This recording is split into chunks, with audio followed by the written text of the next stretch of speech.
Auzubillahi samil alim mina shaytani rajim bismillahi rahmani rahim. Musidɓe julɓe hannde kadi Allah newnani yen ɓattodir yewten fiye reeno e ko Allah harmini gonɗum woni ɗum ko waɗugol leƴƴi atabasmalu billazi huwa sawa'un li ibadi sa'ilina. Miɗo fuɗɗorde inde Allah o lanɗo bajjo fonnuɗo jiyaɓe makko torotoɓe mo ɓen fo himo fotanaɓe ɓe fof mo fotanaɓe ɓe fof ko ɓurnuɗo hoore mum wo ɓurata. Au nom de celui qui est égal à tous ses serviteurs demandeurs, Mari Mansa Kallanke Mangi, la yufarriquhum illa bi a'malim. Allah sendindirta ɓe o tagi ɓen sina golleji maɓɓe ɗin. Allah nannoma, il n'y a de distinguo qu'à travers leurs actes. Allah odali inna allazina hadu wan nasara wa sabina man amila salihan falahum ajrum inda rabbihim. Ha aya on kadar odali al yahuda be an nasara sabina kala huɗo ko moƴƴi o naday ɓe aljanna. C'est que soso maninka pullo gisi gerzejo chinoijo kala huɗo ko moƴƴi o naday mo aljanna e na o raciste. Il déclare que toutes les races lui sont égales et que les vertueux entreront au paradis loin de toute frayeur et stress. Aljina ñini lalede aljanna on de koko ɗaɓɓete. Allahu la yasnadul unsuriyata. Allah tambitota ko leƴƴi yagal. Agnediya ñonna yiɗindi agnediya ñoñe yiɗindiren. Allah ne prône point l'ethnocentrisme. Few kulluna min adama hawa. En fof ko en ɓiɓɓe adama e ɓiɓɓe hawa. An beye hawa ani adama de nous le dit.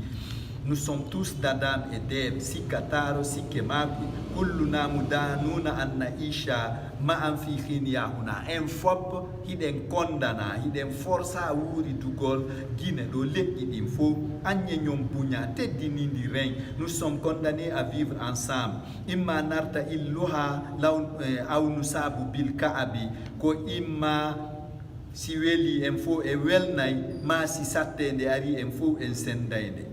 Wano at kattomma a tittabi iyati wano masiboji aroji e aduna on wano ndiyan ɗuuɗi buyi ma ɗum hendu ari ko wayte noon wal adna ful wa kal adna fil alamiyati wano kadi nawnaje aroje ɗe wano o corona ɗo aranaɗi soso ɓe tumma maninka ɓe tumma ful ɓe tumma gerse ɓe tum ko fof arani guine ɗo. Donc en fof en welnay si weli en soñjoto si soñja ari añe bolodi ñomma jonnidiren juuɗe tertoɗen seedugol.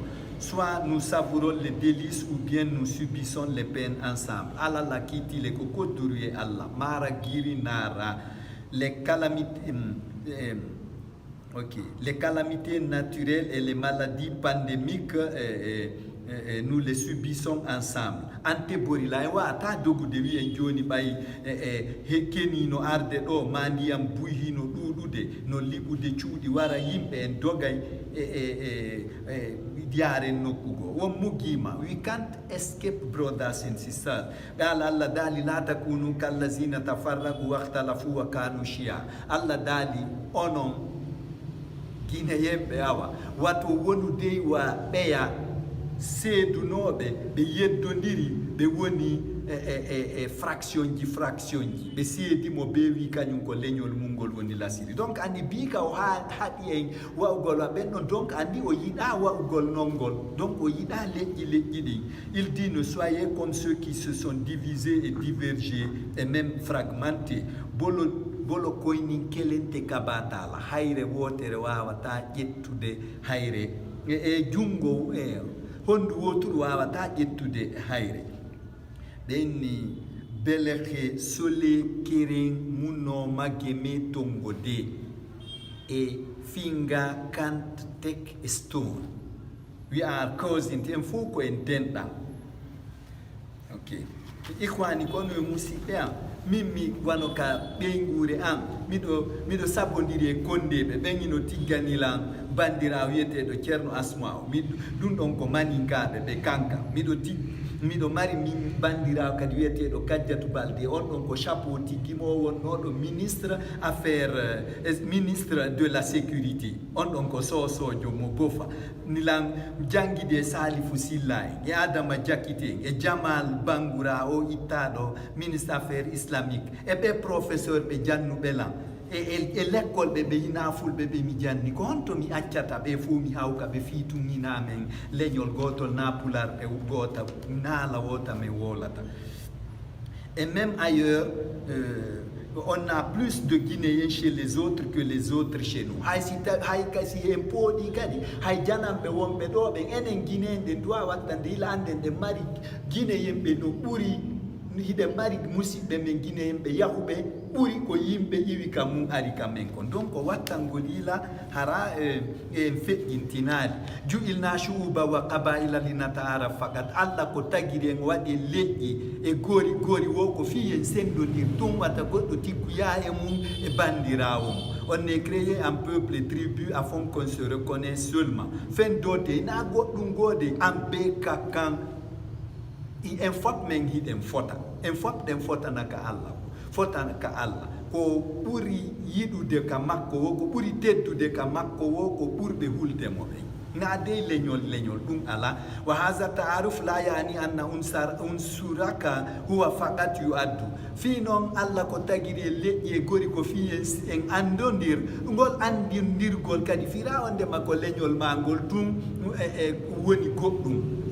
Si tawi fulɓe wi ko fulɓe du woni kelɗuɓe on no ɓe nantodirta e sosoɓen e maninkaɓen e gerse e tooma si ɓen ɗon kadi wi ko kañum tum koni yakka e berse e tooma e jakanke ɓuuri kelɓe on no ɓe nantodirta ɓe yawitiɓe. Cette reconnaissance ne veut pas dire que seul ton ethnie compte. Mihiyomu alara hay goto wona Allah mo site alama hay goto wona Allah. Siño ko ya mufa leƴƴi moƴƴa siño ya mañinde qala taala inna akramana indallahi atqana inna atqana akramuna indallahi ko ɓuri teddude e me en ɓuri wonde lasili wo ko ɓurɗo hulde Allah wo. Allah dit celui qui me craint de plus est le plus généreux chez moi. Wolelede, that's it. Nanara, lolu lade. Allah sallallahu alaihi wasallam la tazaluna awliya Allah sukka nal jannati hatta tata ansar.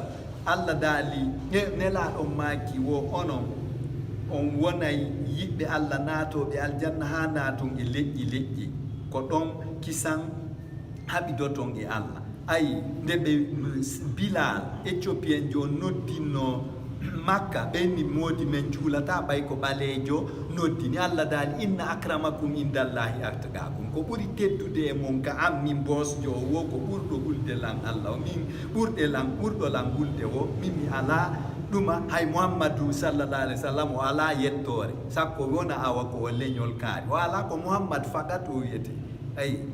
Le nominé d'Allah dit, vous ne cesserez d'être des alliés d'Allah, locataires du paradis, jusqu'à ce que vous pratiquiez l'ethnocentrisme. Anyamma boala wodi toɗen leƴƴi yaga wa qala Muhammad maki firaqukum mudrifukum wattihaadukum matanatukum wo son seedi tun ɗum lo'inayo son tamodiri tun ɗum dolninayo. Il augmenta et dit que votre division vous affaiblit et que votre union vous solidifie. Alukana mone wonaka ferente wata nangu monondirano la tata hasad don't hate each other brothers and sisters wazada obedi ruba akhi laka lam talidhu ummuka wa ruba ladudin shaqiqin laka. Muhammad maki wo goɗɗo no yiɗirama wa nene gotoma haray na yumma ma jibinimo hiɗa heɓa kadi gaño waro woma so heɓi feere hara ko nene goto. Donc wiugol ko musid ko leƴƴi ko musidal tum sa heɓi giɗo tawi a heɓi giɗo on ɗon hara ko e leñol goo iwri ɗum ɗon ha jaka be jeydon si welton kono si a heɓi musidɗo ko be tawata kadi hiɗo weldi si naɓi ɗo tu vois ko ɗum Allah holli en ɗon. Il dit ton frère peut être ton ennemi mortel comme tu peux avoir un frère d'une autre maman. Akhu kal idéologie akrabu minka min akhi kal biologie. Woko musidɗo ma mo hawtuɗa faale goto wano jokkuɗo diina wota e jikku moƴƴom goto ɓurɗa jeydude e di musidɗo ma mo hawtuɗa ƴiƴam. Wimi ko musidɗo ma mo hawtuɗa faamu ɓurɗa jeydude e di musidɗo ma mo hawtuɗa enɗan. Ton frère idéologique est plus proche de toi que ton frère biologique. Dare tum lahizul madaniyina wa abalaham. Dare tum yimɓe madina ɓen e abulab ko bappa nelaɗo on tigi sallallah alayhi wa sallam o añi nelaɗo mo soñji nelaɗo ha o woni sabu raɗagol nelaɗo makka ɓe seeni madina ɓen ɗon kañum ɓe jeyda inaɓe ɓe nelaɗon har tippaɗon hande kono ɓe werni ɓe. A yiyay no arabujo mo madina no wiya joni wiya ɓeygu mum joni accu yarlodiren en haɓa fu seeden ɓeyuɓe makka ari madina tigge, tu vois, ko ha ɗon inaale ɓe musidɓe, tu vois. Donc hina ko kelɗino minni si min miɗo mari yiɗɓe sosoɓe, miɗo mari yiɗɓe maninkaɓe, miɗo mari yiɗɓe forestier ɓe, miɗo mari yiɗɓe jakankeɓe, min pati ben an ka nene ko jakankejo, tu vois. Kono mi añirta ɓe jakankeɓe, kono mi añirta ɓe awluɓe, kono mi añirta sosojo ma maninkajo ni tum, minna min ko mi andi wo ko pullo. Ɗum ɗon fof ko angal gomɗingol. Añettuña fo ñoññe wowlidiranen gonga won kannon ɗi fala won goore be let's talk true to each other. Let's talk true to each other.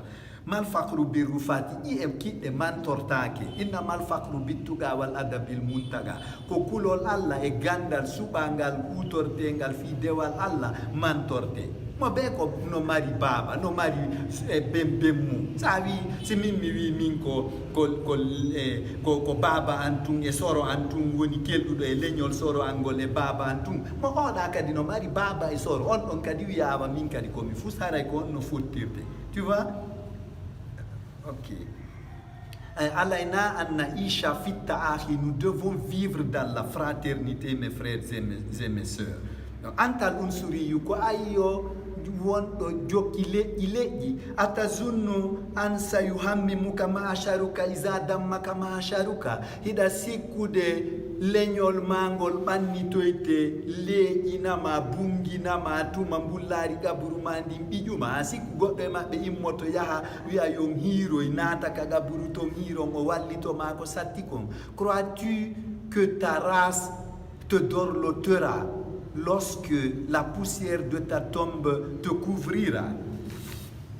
Fal unsuriyatu hiya allati khallafatna fi insijamil awtan hatta sirna ma sirna. Ko leƴƴi leƴƴi ɗin waɗi ha enen luttituɗen ka leyɗe ɗen fof moɓodiri ɗon ha wontuɗen ko wontuɗen ɗo. Wimi fal unsuriyatu hiya allati khallafatna fi insijamil awtan hatta sirna ma sirnahu.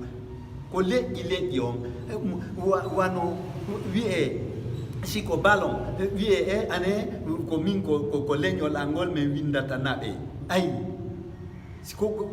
kala ka fottete ɗon ko leƴƴi leƴƴi si waɗira naɓe noon tawa on ɗon gaynata awa leydi ndi perda kamɓe kanko ɓe andi ko guine woni haray kelɗa enen gara noon ko enen ko sioni kan hersa men ɗon ndin perdi ɗon ko cenɗe ɗen fof noon ko noon sawi ko jande kadi wiye ene joni ko oɗo maninkajo hani heɓude kono min ko hani yahude janggoygol bourse kono ko min pullo woni fewjude ko pullo musidɗo ammi ɓannata o yahata o gaynata, tu vois, et vice versa, et autant, et mollo, oh my people.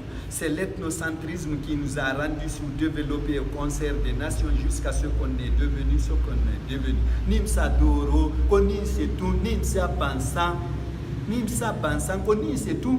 E ni si ko perdude bi hettude indépendance duuɓi capanɗe jeego fuu si yaara yeeso fof lanciti min hay miɗo andi labbe ɗo komi woni ɗo ɓaawo ɗo seeɗa hari labbe no laba ɓuri hande tu vois ko ni c'est tun ko jofoyagal waɗɗe والنوزاتيون اغتنموا بعدم نجدتنا السياسية الاجتماعية لتفريقنا شجرة مزرعة بين جوكو بهاجمو ببروفيتي كو ان اندا بوليتيك ان اندا وندي فام ونديغال كوم فيو بسندي بيتشوم ijo an kana faramijeji on waten seedu wonnaka fatan. We must not be dividable, brothers and sisters. Les opportunistes ont profité de notre immaturité politico-sociale pour nous émietter. تأخرنا في كل سنوين تنميتي نوكيلي بانتانغال فوب إدليتي دي فوب مجيه إدليتي كنت دم فوب تجاه قدومنا في فتح باب الاستقلال في أفريقينا دون wonde ko enen adi udditude dambugal indépendance on Guinée do hatta kono en sakkitike woni adi sakkiti ay gadimna wata akarna en adike en sakkitike. Nous sommes en retard dans tous les compartiments de développement malgré que nous fûmes les premiers à ouvrir la porte de l'indépendance dans notre Afrique.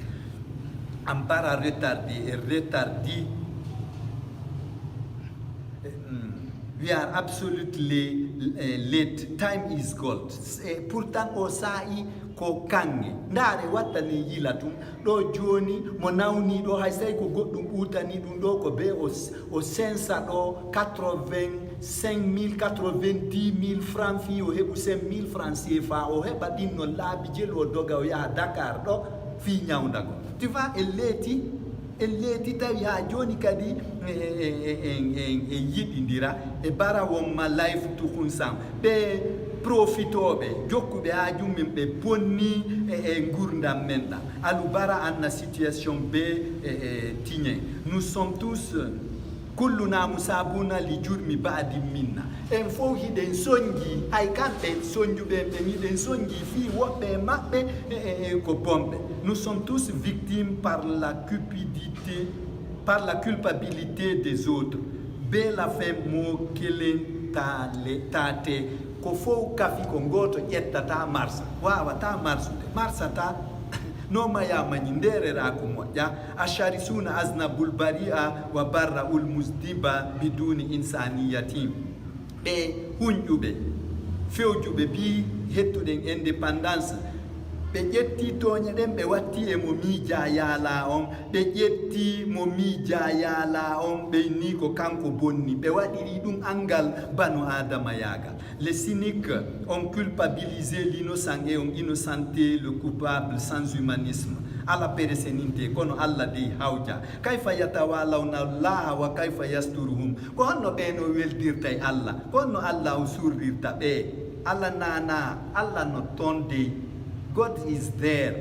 Allah yeyen, Allah hino ton wattane yila tum. Min on be tilfi en be fop kambe be ƴettude ɗo jawle de kafuɗen en ɓe ƴetta ɓe yaha ɓe darno e soodo ya cuuɗi ka leyɗe ɓiɓɓe maɓɓe yaha janngugol ton enen en ala lekkolji kelɗuɗi en ala jannoɓe kelɗuɓe en ala labtaneji kelɗuɗi en ala ɗake en ala courant en ala ndiyam ɓe sikkude noon gasi haqqul lahi yufa wa haqqul hayri la yufa anda haqqe mo ko waɗɗa Allah ko mo yafantoma si mo faala kono ko waɗɗa goɗɗo goo kon o yafanta kon. Regardez, on n'a même pas d'infrastructure, on n'a pas d'hôpitaux, on n'a pas de logements sociaux. Vous voyez, la formation, l'éducation est foutue. J'ai entendu un enseignant dire que ouvrez les ardoises. Je lui ai dit à la page combien. Wo uddite ardoise gueɗe mbay o wowtinangol ouvrir les livres jannogo wo ouvrir les ardoises wimi koye page on mbo on ardoise udditete anana e ɓenna nous sommes souffert, nous sommes souffrance woɓɓe wiya je suis décévé. Tu vois, hina ka ballon hina fous. Tu vois, quand notre cher Sili à chaque occasion très tôt débarqué ɓe tawa ko fokkitete tun ɓe yiltaɓe ɓay mbuuɗi ko kippirte yo ɓe ekkito kon hettetake ɓeya ñaamay hina kadi hanuɓe naɓede ɓen naɓete mo ɓe ko leƴƴi tun wona waɗirede tu vois comment Allah peut les amouracher, les couvrir toujours. Alu baratambi kono alu malu ko sen be fe lumbi kono be lumbi tali taw. والرب هدهدنا بخلافات مقاليدية لغوية طبيعية ونستعملها لطلبنا واتني لنداري alla no bungi niri en namu ci sertudi sandari mariage futado bascot hot Guinée forestière atawa nanda dum ko namu ko marta baji sertudi dum ko fiyo fotu mo wadani en kadi halaji sertudi dum fo ko fiye beydonde nan tun ka pullo wiata kun sasi c'est que ko hunji sasi ko hore nde waloto ay lubondira wenka denna bo ko hala maninka denna be men ben c'est que ko ka den ko bobom ko yo yaltine joni bay har e der balde jeedi di dangi mo inno ka der su lannata wi en kebo kay boru ko kebon ka gorko on suudu gorko ngene wi en kay boru ndari ko dum foti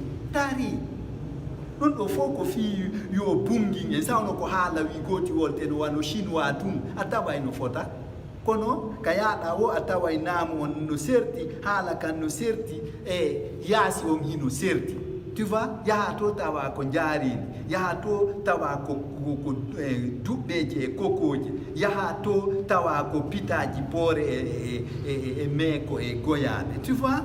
Le Seigneur nous berce par des diversités culturelles, lingales et naturelles, mais hélas, nous les utilisons pour nous détruire. Politique lumani, politique ondo, politique moja nange sobe musibi julbe. Wal unsuriyatu sukriyatu la taqulu ismahu. Le yagal ko tafu yagal ngal sifota ko fimu no comment amu falama ate fola. L'ethnocentrisme est une petitesse qui ne dit pas son nom. It's kidding. Dini yale ko pai ku yagal dimedia nara ndarutum kalofe kamakiti. Est-ce que makiti no wodo benna ko maninka be woni do ma berde no do benna ko soso pentun surretedo wattane yilandare ma laptane do dum yonde laptane jimendi no woni wano di woniri tawa wi'e don ko kaari e walo to tu vois bay ben don docteur be kadi ben don hino don yibe wondi don e hunjendi sifa mayri ala hay labbe do ide andi docteur be ben surtout goddo no do hay o tampinno yimɓe ɓen ha Sadou Keita tigi ittimo ɗo affectimo kono hatta o arti par ce que kanko hay siɗa mari wonɗo mayde o waɗante ordonnance kono on kadi a sodoytamo e pharmacie ko ordonnance mo waɗi on lekki ki haray ko kanko tin jogiki ndaari on ɗon noon sikka mooɓi jawdi kelɗi wondema ɓiɓɓe makko ɓen kelɗay gasata a wullini ɓiɗɗo goɗɗon wallahi Allah frappa e ɓiɗɗo ma ara c'est la frappologie qui suivra c'est ça kono ça sera sanctionné par une frappologie. Wal unsuriyatu tufizullah wa tufazzizuhu. Leƴƴi yagal moninay Allah ɗaɓɓitay Allah parce que kanko yimo ha fonni en faut y kusan à gérer là-dedans, faut y fatan à gérer dédé. Il faut que tu arrives à bien manager ça. L'ethnocentrisme vexe et provoque Allah. Allah te juya fe Allah fa alaka bonki o fa alaka bonki galata Allah dali falamma asafuna intaqamna minum Allah wo bayra yimbe be moninimo o yottinobe baybe moninimo o yottinobe. Est-ce que non entawaka bembe monimbe Allah? Il dit lorsqu'ils nous vexèrent nous nous vengeons d'eux. Allah nyayanna. Allah nous soutient. God observes every one of us. In udna yaudu. Fakat madatil masulatu lil khiniyina. Sem filliti ke pagay on tum o yigo Allah no faabi en ni pellet. Sem filliti ke pagay on tum Allah fillitoto frapu gol engol. Exemple ji dingoy fejjani Guinée yembe ben e yi idum. A essaye tout ndara si a fulliti ke pagayon si Allah fillitota ko lettugol. Si on reprend les bêtises, il nous punit. Le passé est une preuve exponentielle pour les Guinéens. fil unsuriyati alkhiniyu la yushabbahu bihi. leƴƴi yagal ɗum ɗon guine en jon alamo nandindinte ko sina hoore makko tum hoore makko anana ɓenna oto yani ɓenna konto ɓenna ko mali ngal yuno ka ko maali say ko ngal maali soso jonge mani ka jon ha jaka ɓe andi wo ko oto fulɓe yani tu vois ma ɓenna accident ino waɗi ɓenna ko honto on accident waɗiri ɓenna ko mali fulɓe ɓe d' accord yandi ko maninka ɓe iwrata to tu vois nous sommes foutus c'est malheureux c'est inhumain jikku men on alda e banu adama yaga daarifi Allah tu vois añe limaniya putum koɗi acce joni e gomɗine noon Allah ande ko Allah tagi en o ɓurdindinali en sinaka kuuɗe moƴƴe tu vois annan limaniya yemi on to noon ko gomɗinɗen Allah ko Allah daali en fof ko en nene goto baba goto wonde ko ɓuuri kelɗude wo ko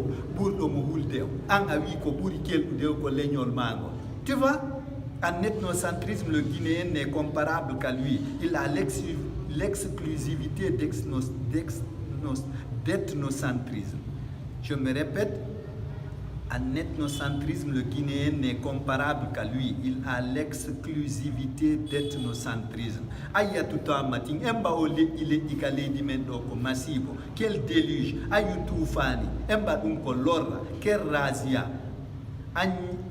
Anye ke kuzen nous dit koba anye wolele gere wone dendam be bayra ko yindum ina en anyi diraybe Allah no anno wadde kankan do ara ko Japon jeya labe do hara ko Peru jeya hara basko tuto wano ko ya ko jeya no ko Makka ono ini on fo on godi day waten sikudum o wadi ray dum biji di ni nani Allah wadi tapi jidi bil abasara o fi jay woni wattani yila finen wonen finuɓe enen kadi falnahzaril firaga wal ananiya gueren sereno ɗen e seedugol e wigol min ko min tum heɓata éludons la division et l'ego wa kayfa taklaw ajalata sayyarati laha arba'u ajalati wa tuhawilu siyaqaha ko honno an solirta binere e camion hara camion on ko pineje nayi mari essayano yo on ɗon oto yahu o yahata ko noon o moƴƴinira tu vois ko ɗon min nata Salifou Silla aleni a ɓurum kono a nooma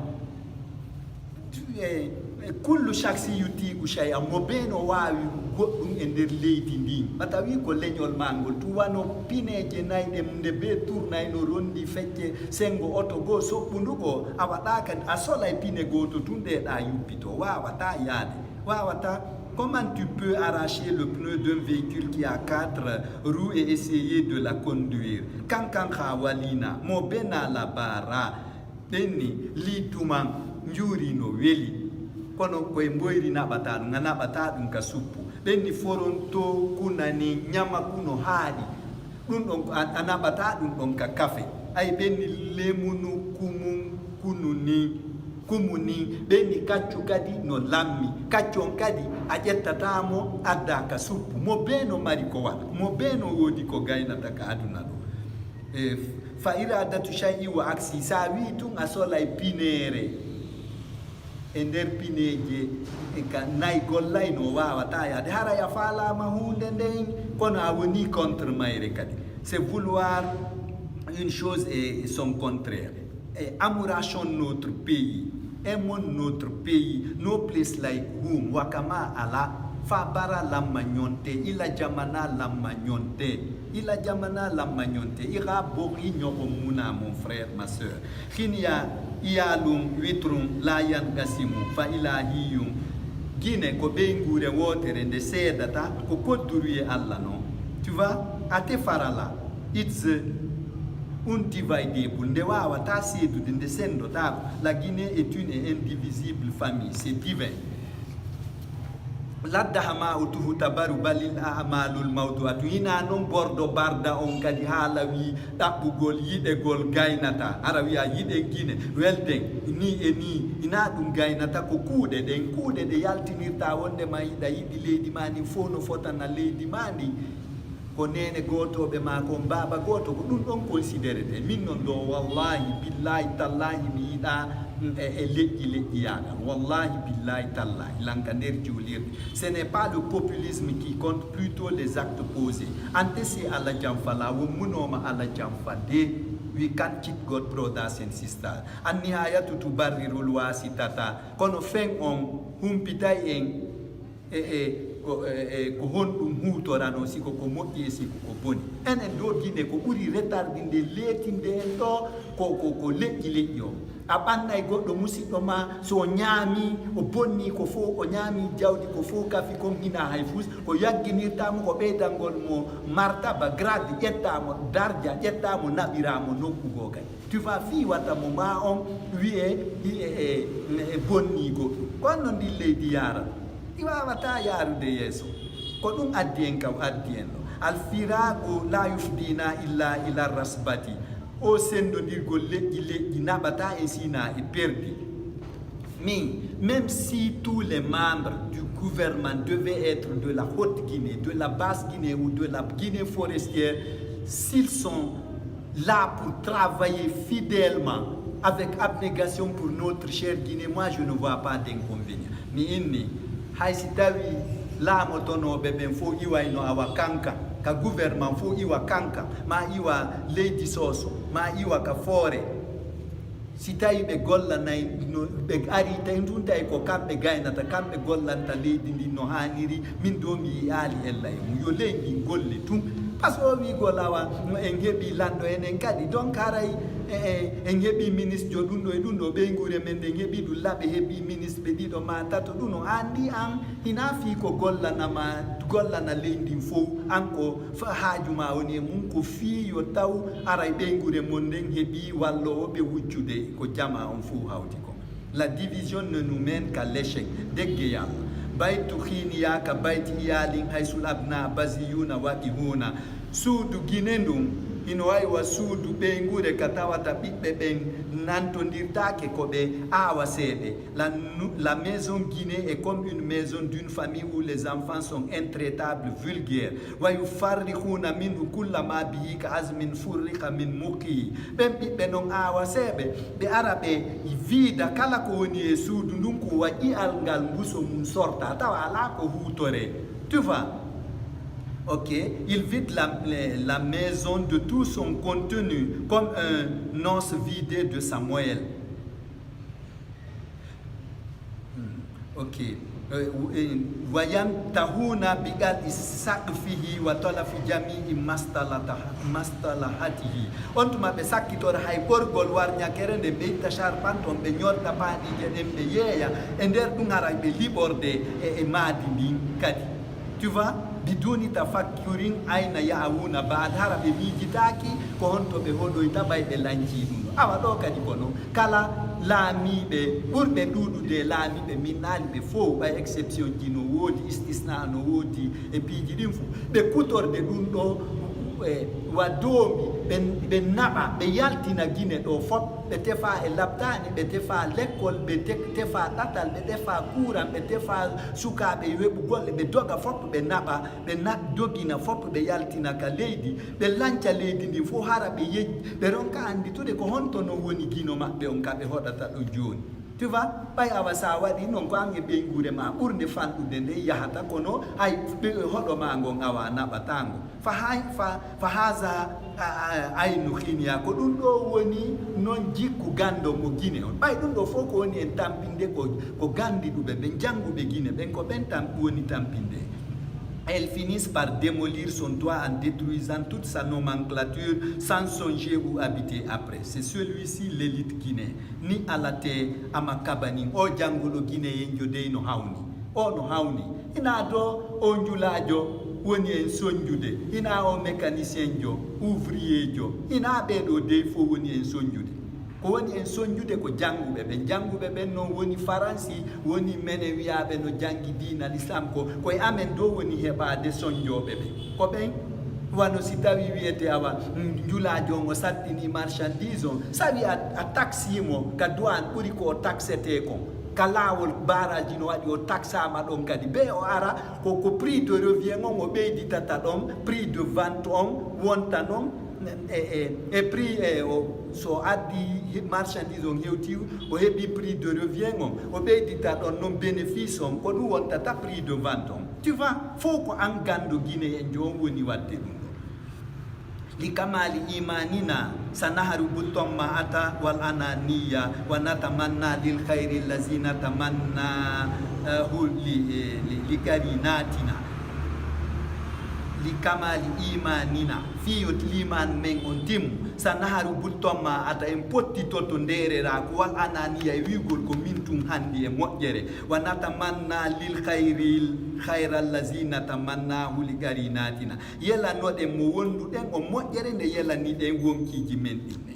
Kono ayay ɗo menen janguɓe wiya awa dinaɓe meɗe waajo buye amen no hiɓɓi ɓattino ɗi laamuji feƴƴuɗi kono ɓe wawi wowlande mo gongan kono ɓe ronkamo wowlande gongon. Si ɓe ari ɓe innimo mi hoyɗima ɓay kadi menen min hoyɗata goɗɗo sina tuma o laami, min hoyɗatamo, min hoyɗali colonel Mamadi Doumbouya ɗo ko ɓakka o laami ɗo ata min a hoyɗima a ittu puccu sadaka a waɗini mi kippay fima mi waɗotoni mi dankotoma a waɗirtani tu vois ko tuma min tuma onon laamiɗo wo min ara kadi takko mo on ko noon kadi sa on iwi kadi min jam fo min yarano ko min laaɓanta on onon laamotoɓe ɓe meɗe wondi o jee ɓadade lamɓe ɓen ɓe wowlantaɓe gonga. Si ɓe heeɓi ko ɓe heɓata kon hiɓe wontude ka koɗoli maɓɓe ɓe dasa otoje ɓe mari milliard ji hiɓe andi kamɓe hiɓe ɓuri fof barki kono Allah yeyen Allah no ton. God is there, brothers and sisters. Pour l'exhaustivité de notre foi, nous devons souhaiter à notre prochain l'Eldorado qu'on se souhaite. Allah nyayanna ana asifum mimmiɗo suni aslafuna natahu ɓutnan hala juhu wa nasa juhu wa washa juhu lana linamisha fihi. Wimi mawɓe men ɓen ɓe awino nata ju ɓutnan ɓe gollino ɓe heɓi hottollo jala huhu ɓe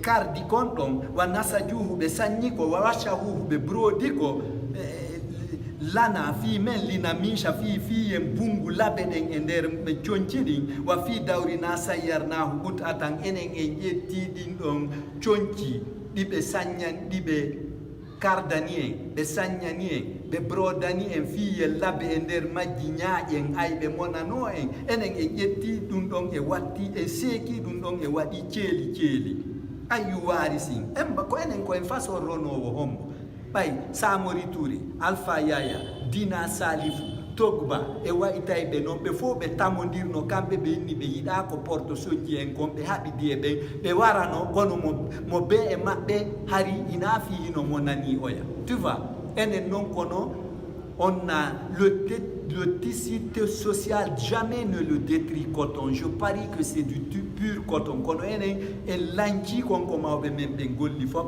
e wiɗen andi façon go no wuurire ko ɗum addi en ka addi en ɗo. Je suis désolé du fait que nos ancêtres ont produit du coton qu'ils ont cardé, tissé et brodé pour qu'on y crâne et à notre tour on le réduit en lambeaux. Quel héritier! Walhigdo git atum miriji dunia monanagol goɗɗo non do ɗum ko leɗɗe aduna gaɗen parce que tant que ɗa monani goɗɗo o wonali sagoma haray an a ɓuttina haray noon Allah le changeata programme Allah la programme tetiñela mara giri mu kanama no one can change God's programme. Tu vois amato tu waɗɗa yila tun sa monani ke goɗɗo Koko sonja beidoto, ala korosidron. Just observe, brothers and sisters.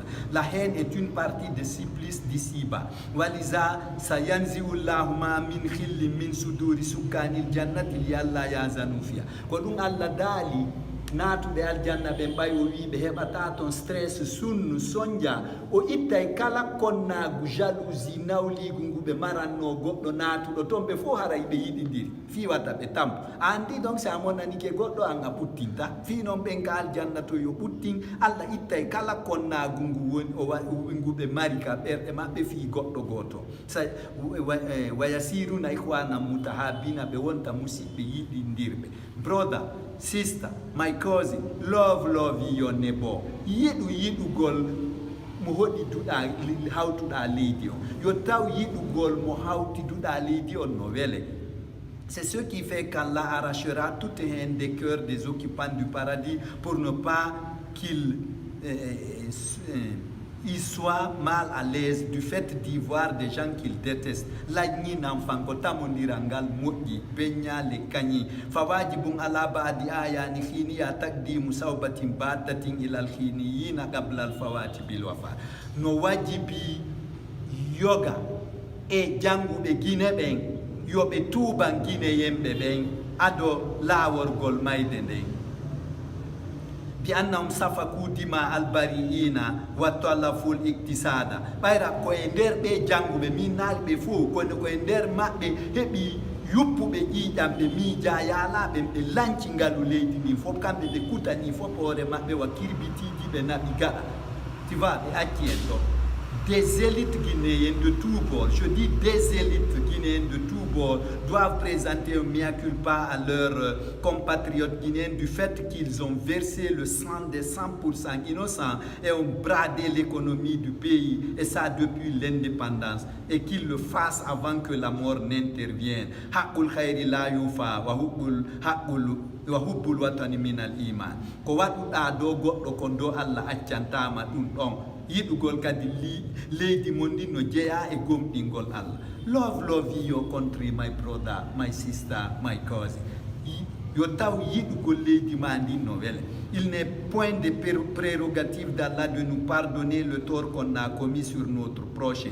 Wa haula'il ayanu khanu da'iman muwadinihim liya'ishu fi raqa'i sarai. Ɓe woɓɓe e janguɓe ɓen woɓɓe e janguɓe min alɗi fof kono koye woɓɓe e janguɓe ɓen ɓe janfike yimɓe leydi maɓɓe ndin fiyoɓe wuuru kamɓe e nder hettare feƴƴitunde a benta mais foy aluta ɓenna oh, tout pour moi, rien pour toi, tout pour moi, rien pour eux, tout pour moi, rien pour les autres. A benta mais foy aluta on heɓata fusko min hendoto fof.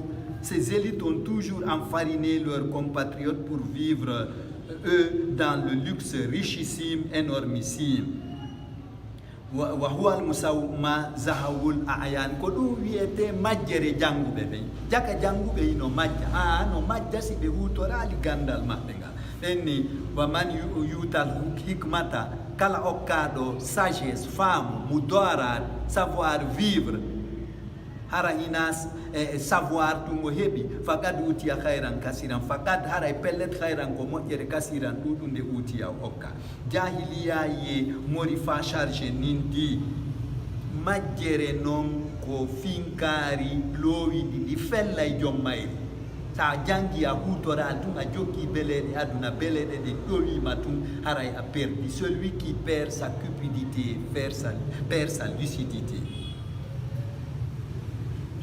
C'est ce qu'on appelle l'ignorance des élites, c'est ce qu'on doit combattre. Akmishatuhum muballalatum bidamil bariina wa hisbatuhumul masrafiya mukhniyatum bi amwalil sharikati. Cionci maɓɓe ɗin no sinta ƴiƴam ɓe miija yaala compte bancaire ji maɓɓe ɗin no heewi tew jawle honɗe jawle kafaɗe ɗe.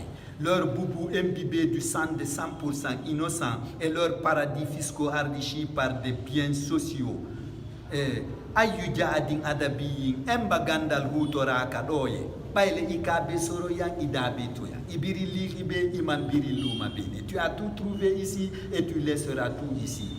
You met everything here and you will leave everything here. yep finga ko ame yep finga ko bay kute tun na on yobo yay dum yeso Allah bay leydi ndi ngina leydi mon ko en fo ka fini quelque improductivité intellectuelle baladuna hazilu mutajun ila hamasati mujaddadati li inbisihi leydi mendi no tampi hindi haton jini et tumbondiral guiné yembe ben fofi yondi banto. Notre pays est fragile et a besoin d'un New Deal pour sa relance. Il n'a même pas l'OMD, l'organisation pour le minimum du développement. Il faut qu'il y ait un programme no bantorenta. Chers compatriotes, on a vécu dans des conditions exécrables, mais Allah nous a envoyé le sauveur que j'appelle le président colonel Mamadi Doumbouya. Cher président libérateur,